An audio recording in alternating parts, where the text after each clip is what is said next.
কক্সবাজারে আশ্রয় নেওয়া রোহিঙ্গাদের কারণে জেলার আইনশৃঙ্খলা পরিস্থিতি দিন দিন অবনতি হচ্ছে।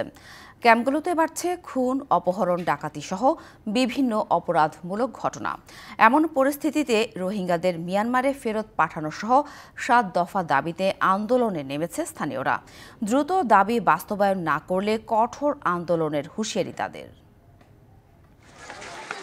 কক্সবাজারের উখিয়া ও টেকনাফের ৩৩টি ক্যাম্পে বসবাস করছেন ১২ লাখের বেশি রোহিঙ্গা। এর মধ্যে ২০১৭ সালের ২৫শে আগস্টের পর এসেছে অন্তত ৮ লাখ। গত কয়েক মাসে নতুন অনুপ্রবেশ করেছে ৮০,০০০-এর বেশি রোহিঙ্গা।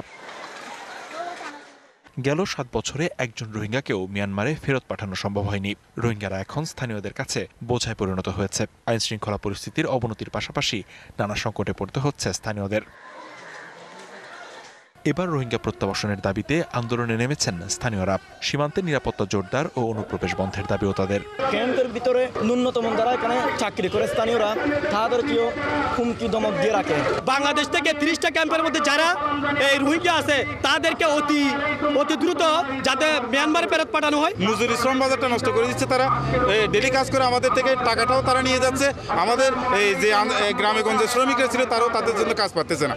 দাবি না মানলে কঠোর আন্দোলনের হুঁশিয়ারি অধিকার বাস্তবায়ন কমিটির। ইমার্জেন্সি কারণ ছাড়া রোহিঙ্গাদের ক্যাম্প এক্সিট এবং এন্ট্রান্স পাস নাই, অথচ রোহিঙ্গারা আজকে বিনা বাধাই গোটা দেশে অবাধ বিচরণ করার কারণে মাদক সন্ত্রাস, অপরাধ, গুম খুন বেড়ে চলেছে। এই রোহিঙ্গা বিভিন্ন দলের সন্ত্রাসী গোষ্ঠীরা এখন আমাদের অপহরণ বাণিজ্য থেকে শুরু করে স্থানীয়দেরকে তুলে নিয়ে যাচ্ছে এবং বিভিন্ন মুক্তিপণের মাধ্যমে তাদেরকে ছেড়ে দিচ্ছে। একটা রোহিঙ্গাও যেন বাংলাদেশে প্রবেশ করতে না পারে সেই পদক্ষেপ সরকারকে নিতে হবে। আমরা উখিয়ার জনগণ সরকারকে সর্বাত্মক সহযোগিতা করব। সম্প্রতি রাখাইন রাজ্যের বড় অংশ আরাকান আর্মি দখলে নেয় আরও অনিশ্চিত হয়ে পড়েছে রোহিঙ্গা প্রত্যাবাসন। নতুন করে অনুপ্রবেশ ঘটলে উখিয়া টেকনাফের মানুষের জীবন দুর্বিষহ হয়ে উঠবে বলেও শঙ্কা স্থানীয়দের।